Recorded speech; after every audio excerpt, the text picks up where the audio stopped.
In today's video, I'm going to teach you how to create an organizational chart in Google Sheets. If you're looking to professionally display team hierarchies or visualize your organization's structure in a clear and concise manner, you've come to the right place. Let's dive right in. First, you'll need to open Google Drive and access your Google Sheets. If you don't have a sheet ready, you can easily create a new one by clicking on the New button and selecting Google Sheets from the drop-down menu.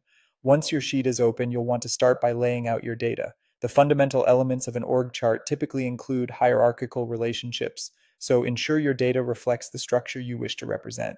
Now, with your data laid out, you'll want to select the specific cells that contain the information you wish to visualize in your organizational chart. Remember, this step is crucial as it helps Google Sheets know exactly which data to transform into a chart, so be careful to highlight just the relevant cells. Next, navigate to the top menu bar. And you'll see various options up there, but what you're going to click on is the Insert button. This option allows you to add extra layers of data visualization into your spreadsheet. Once you click Insert, a drop-down menu will appear, and from here you'll select Chart. This is where Google Sheets' powerful visualization capabilities come into play, allowing you to better communicate the relationships within your data. With the chart editor open, look at the sidebar that appears on the right side of your screen. You'll be presented with several chart options, but since we aim to create an organizational chart, opt for the Org Chart option.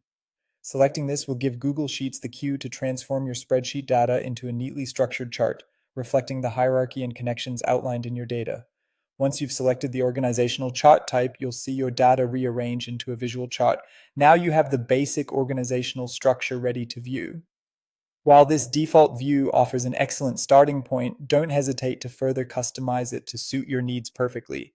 Using the sidebar, you can modify things like the color scheme, font sizes, and node shapes, ensuring that your org chart not only conveys the correct information, but also aligns with your brand's aesthetics and presentation style. And just like that, you've created an organizational chart using Google Sheets. This feature is an invaluable tool for presenting information in a clear, concise, and visually appealing format. With some additional customization, you can tailor the chart's appearance to ensure it perfectly fits the context in which you intend to use it. Thank you for watching, and be sure to check out